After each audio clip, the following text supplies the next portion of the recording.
나의 영혼이 잠잠히 하나님만 바라며 나의 구원이 그에게서 나오는도다. 오직 그만이 나의 반석이시요 나의 구원이시요 나의 요새이시니 내가 크게 흔들리지 아니하리로다. 넘어지는 담과 흔들리는 울타리 같이 사람을 죽이려고 너희가 일제히 공격하기를 언제까지 하려느냐. 그들이 그를 그의 높은 자리에서 떨어뜨리기만 꾀하고 거짓을 즐겨하니 입으로는 축복이요 속으로는 저주로다. 나의 영혼아 잠잠히 하나님만 바라라. 물은 나의 소망이 그로부터 나오는도다. 오직 그만이 나의 반석이시요 나의 구원이시요 나의 요새이시니 내가 흔들리지 아니하리로다. 나의 구원과 영광이 하나님께 있으며 내 힘의 반석과 피난처도 하나님께 있도다. 백성들아 시시로 그를 의지하고 그의 앞에 마음을 토하라. 하나님은 우리의 피난처시로다. 아 슬프도다. 사람은 입김이며 인생도 속임수이니 저울에 달면 그들은 입김보다 가벼우리로다. 포악을 의지하지 말며 탈취한 것으로 허망하여지지 말며 재물이 늘어도 거기에 마음을 두지 말지어다. 하나님이 한두 번 하신 말씀을 내가 들었나니 권능은 하나님께 속하였다 하셨도다.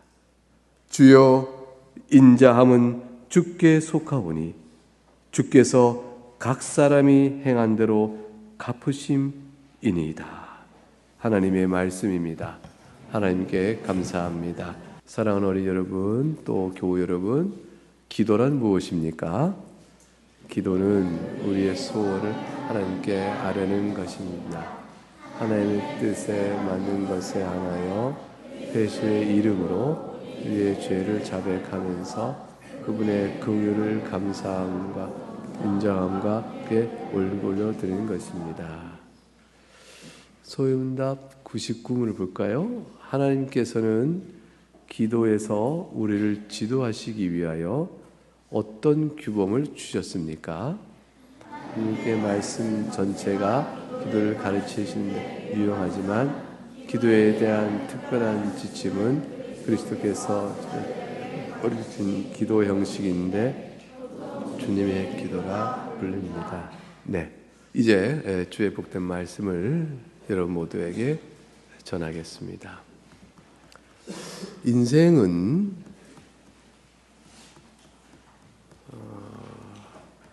마구 요동치고 흔들리고 어려움과 역경을 겪습니다. 아마 한평생 태어나면서 글쎄 공경이라는 게 뭐야? 고난이 뭐야? 어려움이란 게 도대체 뭐지? 난 잘 모르겠어. 이렇게 살아가는 사람은 아마 없을 거예요. 나면서부터 금수저에서 물질의 부족함이 없이 한평생 3대째 이어가는 재물의 풍족함 속에서 이렇게 여유롭게 그런 것에 빈곤함이 없이 결핍이 뭔지도 모르고 산 사람이 있을 수 있겠죠? 근데 그렇게 산 사람을 들여다보면 그 사람이 공경이 없나요?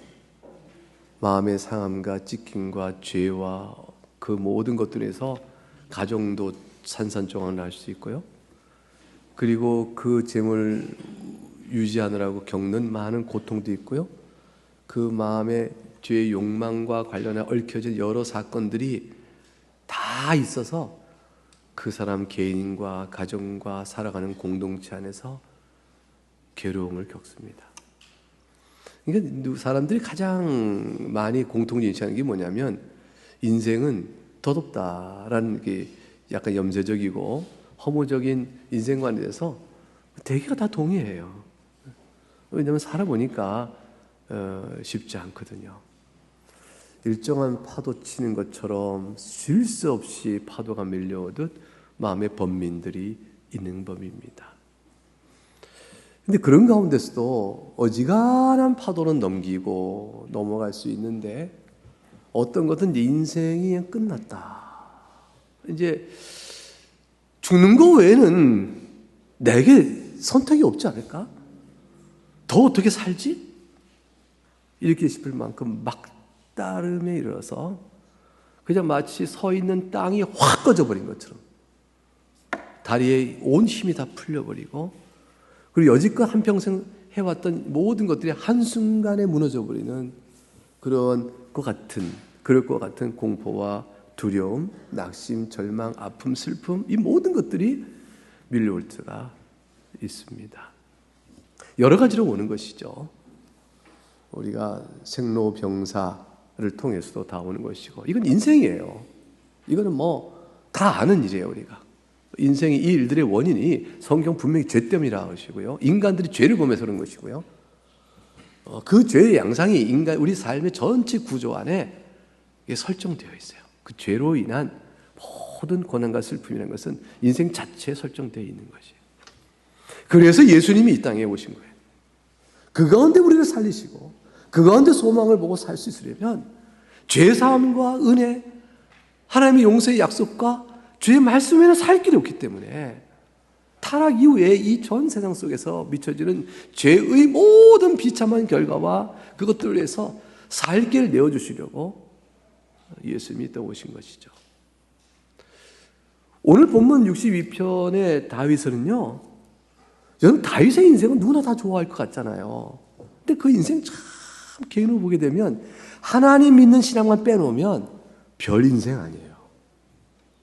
그렇게 골리앗을 이겼을 때 믿음에 충천했던 순결하고 아름다운 청년 시절, 소년 시절 그 모든 것도 이후부터 벌어진 다윗의 기록된 성경의 인생은요 고난과 괴로움의 계속이에요. 나중에는 성공하며 가장 높은 세상 자리에 올라온 것 같은 다윗이 정욕이 한 죄로 인해 다 무너져 버리는 경우, 그리고 그 이후에 그 집안에 밀어붙이는 모든 죄의 아래 신음하는 자식들에 대한 모든 반란과 파괴적인 삶들, 어느 거 하나 볼 것이 없어요. 여러분 그 인생 살고 싶은 사람 없어요. 누가 다윗 같은 인생 살고 싶을까요? 근데 다윗에게 그거 다 걷어내고 하나 남는 것은 하나님이 그를 마음에 기뻐하는 자라 불렀던 하나님을 향한 신앙인데, 그 신앙마저도 다윗이 범죄할 때는요 없는 사람 같은 거예요. 그 신앙도 다윗이 범죄할 때는 그가 어디로 갔나, 다윗이 어디로 갔나 싶은 상황까지 겪어요. 다윗은 험한 인생을 살았어요. 야곱도 자기 인생이 험했다라고 말합니다. 그러니까 죄 중에 살아가는 이 인생 속에서 괜찮은 사람은 없다라고 해야 하는 게 맞겠죠. 그것을 오늘 시편 62편 3절에서 다윗은 자기 인생의 어느 경험과 관련해서 이렇게 얘기합니다. 넘어지는 담이여 흔들리는 울타리다. 울타리가 흔들리고 담이 무너지면 사람이 어떻게 돼요? 깔려 죽잖아요. 그런 것처럼 사람을 죽이려고 원수들이 공격해 옵니다. 다윗은 주변에 참 적이 많았어요. 그래서 용납을 안 하는 거죠. 하나님을 사랑하는 편에 서니 하나님을 대적하는 사람 편에 섰던 사람들은 전부 그의 원수가 된 거죠. 그러니까 다윗이 하나님을 섬기고 골리앗까지 다 무리치고 사울에 의하여 들어가서 하프를 연주하고 해왔던 그의 삶 속에서 모든 하나님의 도우심으로 출세하거나 안정되거나 그 지위가 높아지고 평안케 된 게 아무것도 없고 계속된 핍박이었어요. 그리고 자기가 왕이 돼서 부하를 거스리고 이스라엘을 통일 왕국시킬 때까지, 남쪽 유다 왕 되어지고 북왕국 이스라엘도 통일시킬 때까지 늠름하고 기세 있는 하나님의 능력이 함께 하심을 보이고 있지만, 나중에 알고 보니까 다윗이 솔로몬에게 유언할 때 요압을 그냥 두지 말라고 하잖아요. 저자 때문에 내가 얼마나 괴로웠는지 모른다 하잖아요. 왕권의 위세는 당당했는데 내면 안에서는 그 권력 구조 안에서 다툼과 그 통치하는 그 안 속에서 쓰라리고 아픈 고통이 다윗에게 있었던 거예요. 어쩔 수 없는 것들을 당했던 거죠. 절대 왕권은 없어요. 왕자는 없어요. 그러니까 자기의 주변에 적이 많았던 거예요. 항상 긴장과 어려움 속에 있어요. 이걸 영적으로 보게 되면 죄의 세력에 항상 시달려오는 것과 마찬가지죠. 다윗은 지금 이 편에서 넘어지는 땅과 흐르는 울타리 같이 사람을 죽이려고 언제 너희가 일제히 전면적으로 공격해오기를 언제까지 하겠느냐. 이게 탄식이죠. 두려움이죠. 힘겨움의 싸움에 대한 토로예요. 내가 견디고자 하나 너무 힘들어. 너무 힘들어서. 그래서 4절에 높은 자에 떨어뜨리기만 꾀하고 거짓을 즐겨하니 억울한 거죠. 원통합니다. 입으로는 축복이지만 속으로는 저주를 뿜는 저들과 함께 있는 거죠. 정체가 애매하기도 하는 거예요.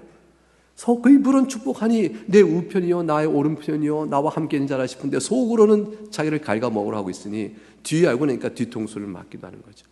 그러니까 평안이 없다는 겁니다. 근본적으로 평안이 없습니다. 이럴 때 시편 62편에서 다윗은 한 가지의 길을 얘기해요. 내가 어떻게 사나. 이런 가운데 내가 살 길은 딱 하나 뭔가. 그거는 기도라고 말하는 거예요. 기도라고 말해요. 오늘 소요리 문답은 우리에게 뭐라고 말했냐면 기도란 우리의 소원을 아뢰는 것이라 했어요. 우리의 소원을 아랜다. 여러분 어떤 소원이 있으셔요? 여러분이 갖는 소원은 어디서 와요? 그냥 평안한데 이것도 좀 더 있으면 좋겠네. 이것도 있으면 더 좋고 라는 양념 하나 더 하는 식으로 기도의 소원들이 오셔요. 지금 말한 이 소원을 아랜다는 이 기도의 소원은요, 단순한 고상하고 평안한 가운데 덧붙이는 양념 같은 게 아니에요. 인생 자체의 고난과 슬픔과 아픔과 괴로움 안에서 살 길은 오직 하나님밖에 없습니다. 하나님 앞에 나가는 길밖에 없다는 이 척박하고 고난의 현실 속에서 하나님께 내어놓는 살고자 하는 몸부림이에요. 이것이 유일하게 제가 살 길입니다 하고 내놓는 몸부림이에요. 이 몸부림의 기도, 살고자 하는 이 애씀, 이 자체가 죽어버리면, 그래서 기도가 멈춰버리면, 기도할 줄을 모르게 되어지면 살 길이 없어요. 아주 거칠고 무미건조하고 광야 같은 곳에서 물 한 방울 없이 메마른 심령으로 있게 되어집니다. 다윗은 근데 기도의 사람이었어요. 불평과 원망과 신음의 어떤 비명소리의 외침보다 기도 골방으로 들어갑니다. 기도 골방으로 들어갑니다.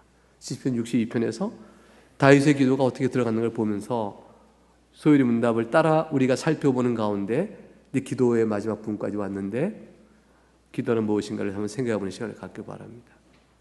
1절과 2절 한번 같이 읽어보죠. 시작. 나의 영혼이 잠잠히 하나님만 바라며 나의 구원이 그에게서 나오는도다. 오직 그만이 나의 반석이시요 나의 구원이시요 나의 요새이시니 내가 크게 흔들리지 아니하리로다. 사랑하는 교회 여러분, 기도는요 왜 중요한가 하냐면 하나님께 하는 것이기 때문에 그래요. 여러분, 사람을 찾아서 상담을 할 수도 있어요. 사람을 찾아서 조언을 구할 수도 있어요. 근데 그거 별거 아니에요. 잠깐의 지혜와 힌트와 도움됐어요 라는 게 있지만 돌아서면 별로 그것 때문에 변화를 못 가져와요. 그것 때문에 위로가 되지도 않아요.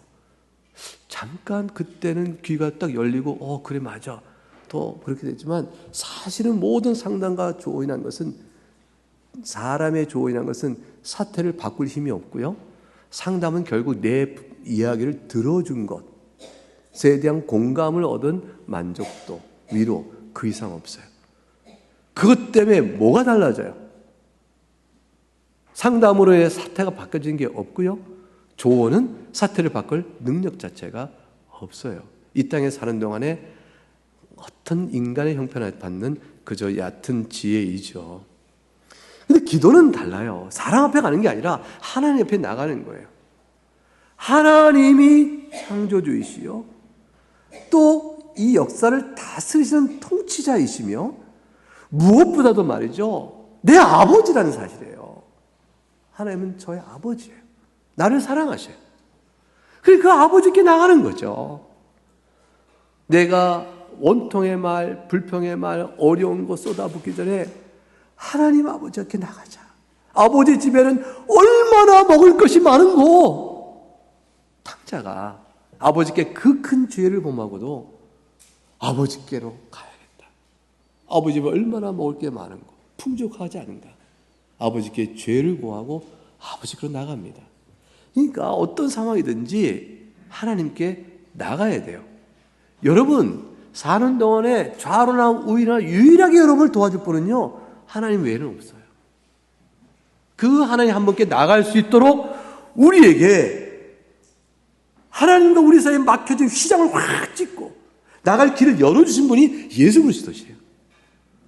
주님의 이름으로 주님의 공로로 아버지를 바라보며 나가는 것이죠.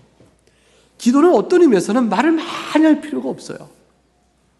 오늘 본문의 1절에 잠잠히 하나님만 바란다고 그랬어요. 내가 뭔가를 떠들어서 하나님을 설득하고 난리치고 이래야 된다는 것도 아니다는 거예요. 어떨 때는 하나님께 울부짖음으로 기도할 수 있죠. 어떨 때는 곡하듯이 하는 기도할 수 있어요. 원통해서 너무 힘들어서 하나님께 곡을 하듯이 하나님께 외쳐 기도할 수 있어요. 목이 터져라 쉬라 기도할 수 있죠. 어떨 때는 그 기도도 안 나와요. 그저 잠잠히 신음하듯 이 악물고 하나님 앞에 엎드릴 수도 있어요. 근데 다윗이 지금 잠잠히 바랐다 그랬어요. 이게 중요한 초점은 뭐냐면 사람이 떠든다고 되는 것이 아니라 하나님의 주권에 딸린 일이다 라는 겸손한 의탁, 하나님만을 바라보고 그 앞에 의지하는 것, 그것 때문에 잠잠히 기도하게 됩니다. 그래서 기도할 때는 내가 기도하거나 하나님이 어떤 분인가를 생각하셔야 돼요. 하나님과 인격적 관계예요. 내가 이렇게 기도하면 효과가 있을 것이다. 그런 법칙 없습니다. 내가 이렇게 1, 2, 3, 4 이 원칙들을 하게 되면 반드시 효과가 나. 이거는요. 물리적인 작용이나 화학 작용이 있는 것이지 하나님이 기계예요? 아니시단 말이에요.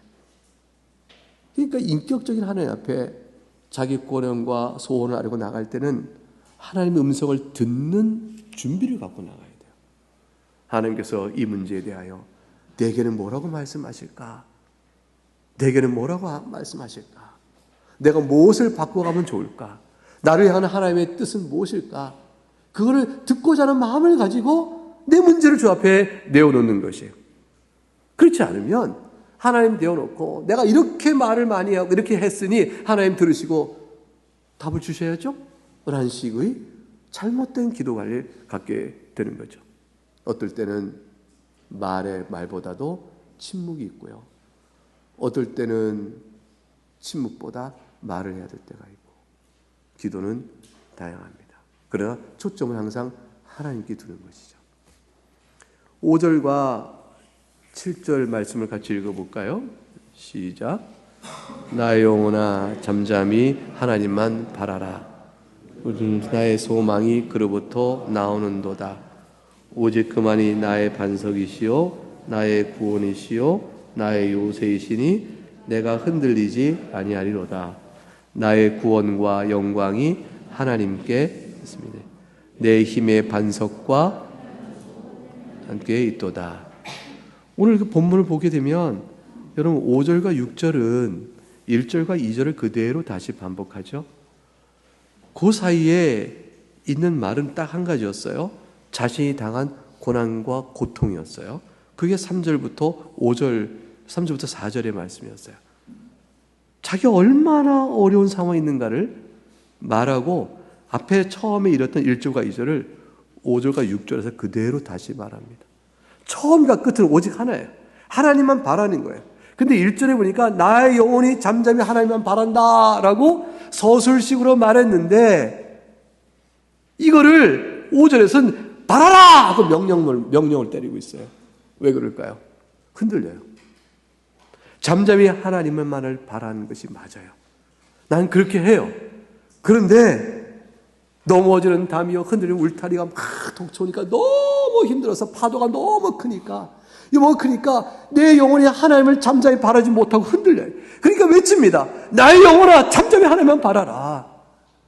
소망은 하나님께만 있지 않냐. 오직 그만이 반석 아니냐. 그만이 구원 아니냐. 요새 아니냐. 그에게만 있을 때 내가 흔들리지 않을 수 있는 거 아니냐. 나의 영혼아 잠잠히 하나님만 바라야지 라고 자기를 향하여 외칩니다. 기도하다 보면 회의가 들어요. 기도하다면 흔들려요. 기도하다 보면 어떨 때는 막막할 때가 있어요. 나의 영혼아 뭐하냐. 하나님만 바라라. 왜 달리 또 흔들리냐 라고 말하죠. 이럴 때에 우리가 흔들리는 기도 자리 속에서 우리에게 필요한 것은 성령 하나님의 도우심입니다. 오직 소망이 하나님께 오는 줄 알고 하나님께서 주시는 도우심을 받아야 하니 하나님 기도의 능력, 기도할 힘, 기도의 소원도 하나님께 구하여 나가야 돼요. 그러니까 어떤 이들은 이렇게 얘기해요. 내가 기도할 소원도 소망도 마음도 아직 안 생겨. 하나님께서 기도할 마음을 주셔야 기도하지. 아니 그거는 그렇게 알았다면 멈추면 안 돼요. 하나님께 나가 기도할 마음을 달라고 해야죠. 하나님께 뭐든지 구하셔야 돼요. 하나님 제가 기도를 못합니다. 이 상황에 마땅히 기도해야 하는 줄 아는데 제가 기도조차 나오지 않네요. 하나님을 어떻게 그럴까요?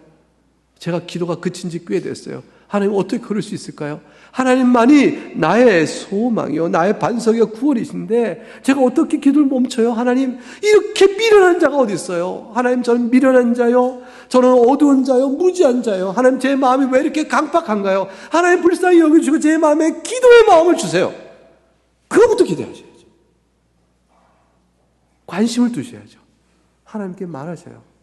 하나님이 그 선한 것 주지 않으시겠어요? 그 요청 선한 기도를 응답하지 않으시겠어요? 그럼 어느 때 마음이 막 격해지기 시작하고 기도의 끈이 나고 기도의 불이 살아납니다. 그리고 하나님께 나가는 거죠. 기도할 마음이 있는가 없는가 내 감정에 따라 기도하는 게 아니에요. 여러분 가운데 기도가 필요치 않은 사람 아무도 없고요. 기도하지 않아도 되는 사람 아무도 없고요. 만약 기도하지 않고 있다면 자고 있는 거죠. 잠자고 있는 거죠. 하나님의 도우심을 구하여야 합니다. 성령의 도우심을 구하는 것입니다. 8절을 읽어보겠습니다. 시작. 백성들아 시시로 그를 의지하고 그 앞에 마음을 토하라. 하나님은 우리의 피난처시로다. 사랑하는 교회 여러분, 기도를 어떻게 할까? 다윗은 이렇게 우리에게 말합니다. 시시로 그를 의지하라. 시시로, 때마다, 따라서 상황마다 어떤 상황이든지 오늘 기독교 강요 초판 기도의 부분을 공부할 때 우리 이제 기도 부분 끝나가고 있는데 거기에 이렇게 얘기했어요. 우리가 연약하고 나태하다.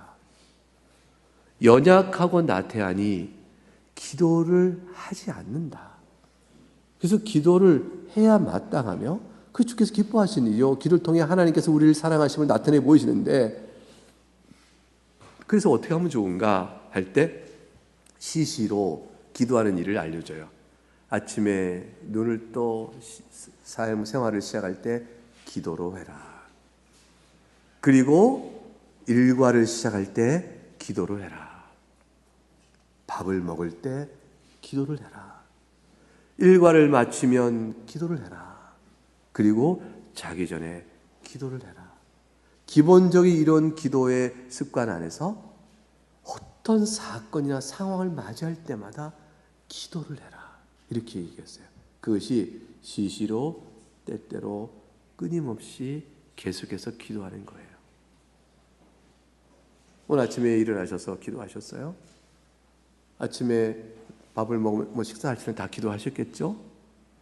그리고 일을 마친 일과 후 마치고 기도하시고요. 이렇게 하는 기도 속에서 또 어떤 사건과 상황을 만나면 하나님, 지금 이 사건을 어떻게 하면 좋죠? 이 상황은 저에게 뭘 어떻게 하면 감당할 수 있죠? 이렇게 기도하는 거죠. 느헤미야는 왕에게 자기 백성 가나안 땅을 다시 돌아가서 성벽을 구축했다는 말을 하고자 왕의 허락을 받을 때 술잔을 올리면서 기도했잖아요. 바로 사건을 맞은 그 순간에 기도하는 거죠.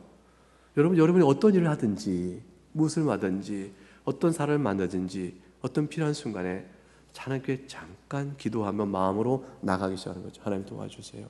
믿음을 할 수 있게 하세요. 여러분 손님을 맞이해요. 하나님 이 손님을 맞이하고 일을 끝날 때까지 하나님 도와주셔요. 착한 마음, 선한 마음으로 잘할 수 있게 해주세요. 어떤 경우를 만날지 모르잖아요. 이와 같은 일들의 마음을 갖는 것, 이게 수시로 상황적으로 기도하는 것이죠. 하나님 의지하는 거예요. 근데 더 중요한 8절에 또 한 가지 말이 있어요. 그게 뭐냐면 마음을 토하라고 있어요. 기도는 마음을 토하는 겁니다. 내 내면 안에 있는 생각을 다 토설해내는 거예요. 하나님 앞에. 그것은 뭐가 나올까요? 우리 내면을 훑어서 토하면 뭐가 나올까요? 좋고 선하고 쓸만한 건 나올까요? 그 반대가 나올까요? 첫 번째 나오는 건 다 오물들이에요. 오물. 그러니까 내 내면의 죄성, 그거에 따른 상처, 또 그와 관련된 더러움, 내 마음에 바라는 욕망, 뭐 이런 것들, 어떤 것들인지 다 쏟아붓는 거죠. 그것은 죄의 자백으로 이어지는 거예요. 하나님, 제가 이러합니다.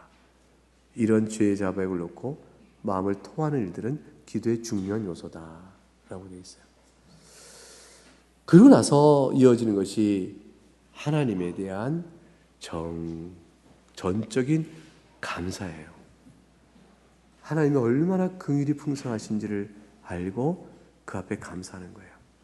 이렇게 짐승처럼 우매무지한 나도, 이렇게 더러운 나도 하나님께서 자녀 삼으시고 기도를 들어주시오니 이 모든 일은 하나님 오직 긍휼로 인한 것입니다 라고 감사하며 그 품에 안기는 거예요. 이게 마음을 다해 토해내는 일의 두 가지 내용이요, 또 마음에 드러난 태도예요. 누가복음 18장 보면 세리와 바리새인의 기도가 나오죠. 바리새인은 자기가 얼마나 훌륭했는가를, 경건했는가를 쭉 얘기했어요. 경건 자체에 문제가 없죠. 근데 그 경건 생활을 자기 의로 삼아 하나님 앞에 자기를 과시하는데 바리새인의 문제가 있었어요. 세리는 바리새인처럼 경건하게 살지 못한 사람이었어요. 그러니까 누가 봐도 세리는 하나님께 기도하기에는 너무 부족한 사람이고 하나님께 세리 기도를 들기에 천부당만부당해요. 근데 이 반대 결국이 나옵니다. 뭐 때문에 그렇죠? 자신이 행한 경건을 자기 공로 삼은 자와 자신의 죄를 회개하고 하나님만 의지한 자의 차이예요. 우리는요, 이 중요한 얘기 나와요. 하나님께서 세리의 기도를 더 들으셨다, 세리가 더 의롭다를 받았다는 말 속에 뭐냐면 하나님은 그가 의냐 죄이냐를 가리지 않고 기도를 들으셔요. 하나님은 어떤 자의 기도를 들으시냐면 하나님 앞에 죄를 자백하고 하나님의 긍휼을 바라보며 하나님만이 구원의 반석임을 의지하고 나오는 그 믿음의 중심 보시면 기도를 들으셔요. 그러니까 여러분의 됨됨이가 하나님 들으신 기도를 결정하지 않아요. 여러분이 믿음의 됨됨이가 여러분을 기도를 결정해요. 여러분의 외모적 됨됨이가 아니요, 믿음의 됨됨이에요. 여러분은 하나님만을 의지하고 하나님만이 나의 유일한 피난처임을 바라봅니까? 라는 거죠. 세리가 예수님 주신 비유 속에서 이런 세리가 또 있을까 싶어요. 사실 예수님이 비유든 건데 정말 이런 세리가 있다면 하나님의 은혜를 크게 입은 거죠. 이 세리가 이렇게 말해요. 하나님이여 나를 불쌍히 여기소서. 나는 죄인이로소이다. 아마 마태 정도, 세리 마태 정도 그랬을까요? 세리 중에 이런 자는 구원받는 거죠. 세리가 돈독이 올라서 세상에 내가 살 것은 이 돈밖에 힘이 없다, 나는 저와 동족에 멸시받고 나는 다 멸시받아도 돈은 내게 있다, 이렇게 하고 살아간 세리 같으면 절대로 이렇게 기도하지 않겠죠. 근데 예수님 말씀하셨어요. 그런 자 중에도 구원이 있다. 그런 자 중이라도 죄를 회개하고 가슴 치며 주 앞에 나오면 하나님이여 나를 불쌍히 여기소라는 고백을 하고 나올 때 불쌍히 여기는 분인 줄을 알고 나오면 이 세리의 기도가 하나님께서 얼마나 기쁘게 받는 것인 줄 아느냐. 바리새인과 비교를 했어요. 참된 기도라는 것은 그저 내 감정에 쌓인 것을 막 하나님 앞에 막 배설하고 토설하는 그런 거 아니에요. 그런 거 아니고 그 내 카타르시스, 내 응어리를 하나님께 막 쏟아붓고 끝났다 이렇게 되는 게 아니고요. 하나님 앞에서 자신을 돌아보는 거예요. 내가 하나님께 소원을 갖고 나올 때에 내 소원을 아뢰지만 동시에 하나님께서 나에게 뭐라고 말씀하실까? 이거 나에게 무엇을 말씀하실까? 이거를 이렇게 드리고 받고 드리고 하면서 주 앞에 나아가는 거죠. 무엇보다 중요한 것은 내가 하나님 앞에 쏟아부은 나의 토함 속에 채워지는 것이 있어요. 채우는 게 뭐냐면 하나님의 긍휼이에요. 나는 죄를 덜어내고 하나님의 긍휼로 채워 내가 하나님께서 내게 바라신 뜻이 뭔가를 기울여 생각해 보면서 내가 애초부터 처음 가졌던 소원을 내어드려 보는 것이에요. 그래서 비교해 보는 것이죠. 조정이 이루어지게 되어집니다. 언제나 그리스도를 의지하셔야 돼요. 그리스도의 공로를 의지해 주 앞에 나가는 것입니다. 성령의 도우심을 의지해야 됩니다.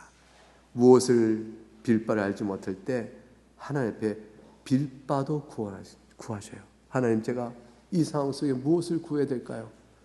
기도도 무엇을 해도 조차 모르겠어요. 하나님, 어떻게 하면 좋아요? 그렇게 기도하시라고요. 그러면 기도할 바도 주셔요. 기도할 소원도 주셔요. 그리고 기도의 열심과 능력도 주셔요. 그렇게 하는 거예요. 그렇게. 그러면 어떤 사람, 예컨대 우리 다니엘을 생각해 보세요. 사자굴에 다 던져주겠다. 왕의 신전 앞에 기도해라. 그렇지 않으면 다 던져버리겠다 했는데 다니엘이 묵묵히 잠잠히 하늘을 바라봅니다. 왕의 조서가 내려졌으니 이거는 그 당시 그 사람 이 땅에서의 절대 법칙이 내려진 거예요. 누가 어기겠어요? 근데 전에 하던 대로 하루 3번 하나님께 무릎을 꿇습니다. 그런 자는 죽이겠다 했는데 전에 하던 대로 하루에 3번 무릎을 꿇습니다. 위기를 모면하기 위한 수단으로 하나님 방법을 찾는 기도가 아니에요. 하나님께 연결되고자 하는 기도예요. 기도는 내가 이 상황을 어떻게 타개할 수 있나요? 하나님, 내가 기도하면 될 거야. 그래, 기도라는 수단을 통해서 이 위기를 타개하자. 그게 아니고요.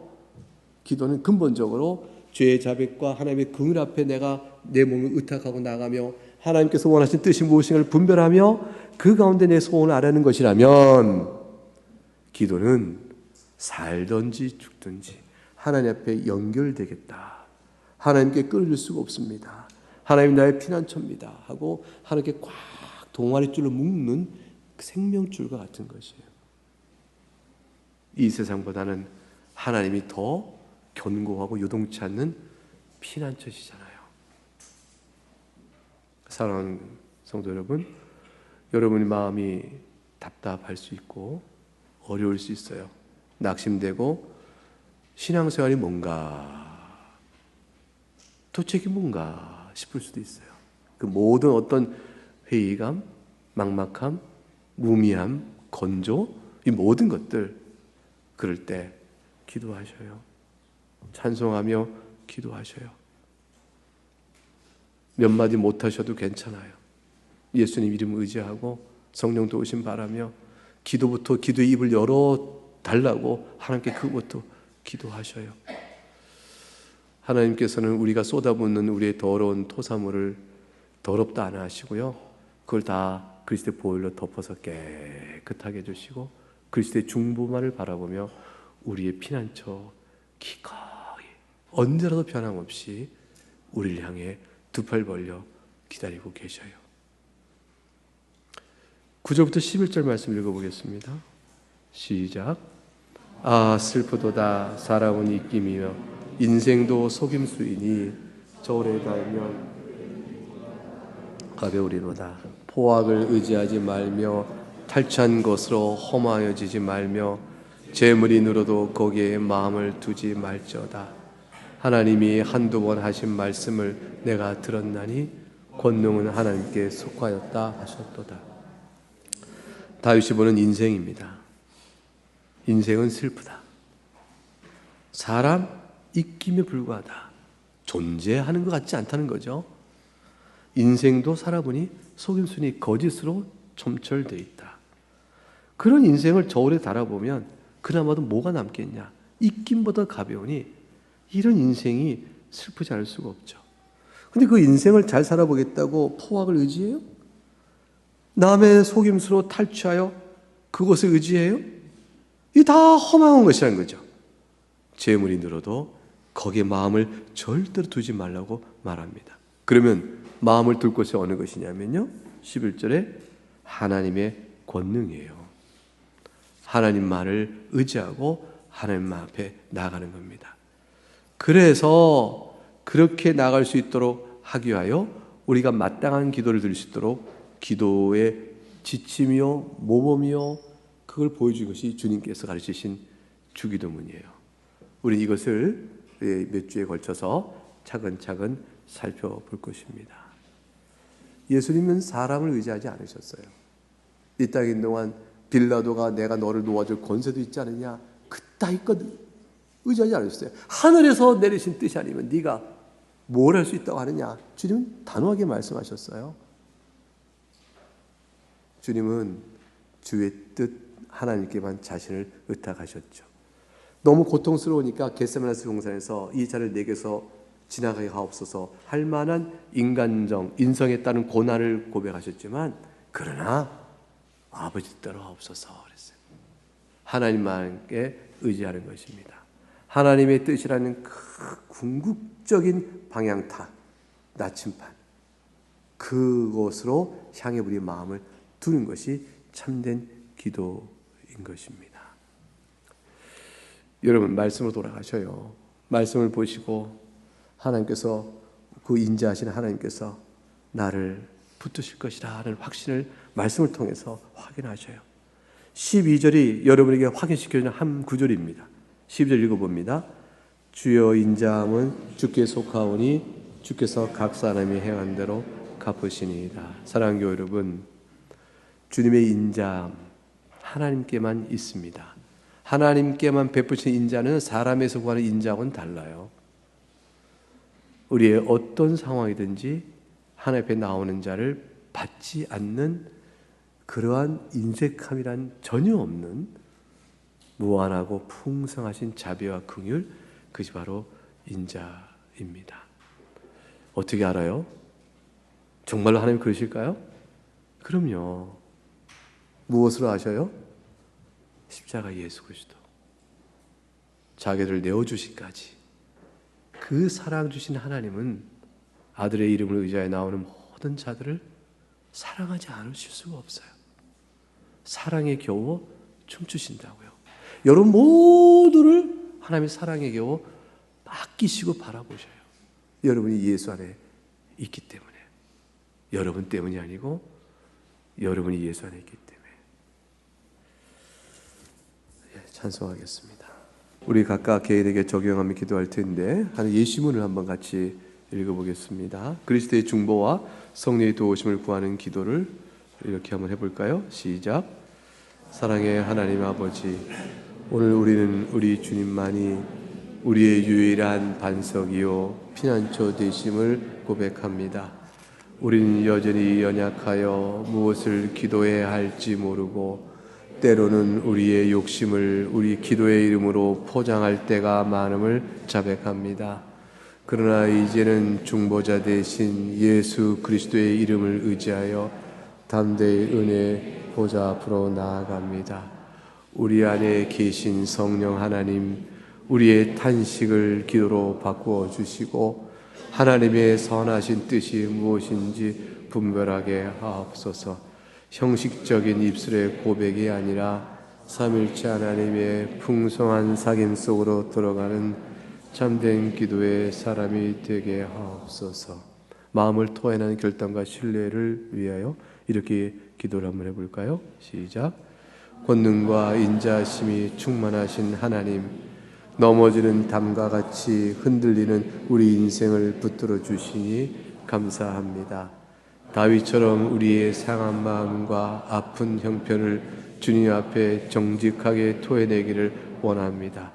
사람을 의지하거나 세상의 헛된 재물에 마음을 두지 않게 하시고 오직 시시로 우리를 지키시는 하나님만 의지하게 하옵소서. 주님이 가르쳐 주신 기도의 규범을 따라 내 뜻이 꺾이고 하나님의 나라와 영광이 우리 삶에 먼저 이루어지기를 소망합니다. 이 기도의 자리에서 얻은 하늘의 평안을 가지고 세상으로 나아갑니다.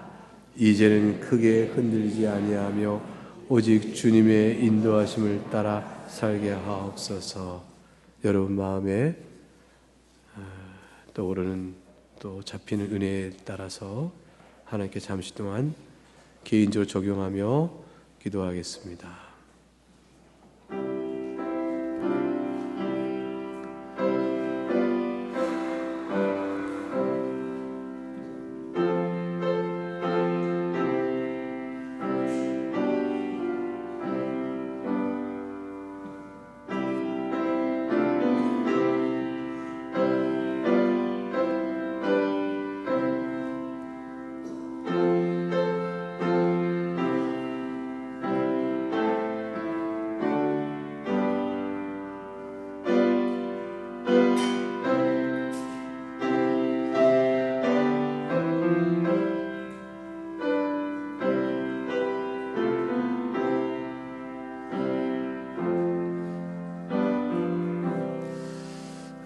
같이 기도 모으겠습니다. 하나님 아버지, 우리가 사는 인생은 요동을 치는데 그러나 그 속에서도 우리는 피난처가 있사오니 하나님 아버지십니다.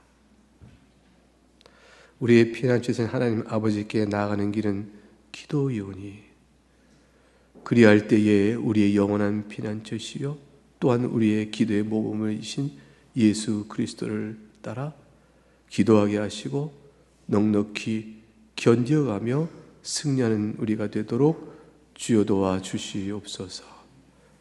예수 그리스도 이름으로 기도드리옵나이다. 아멘.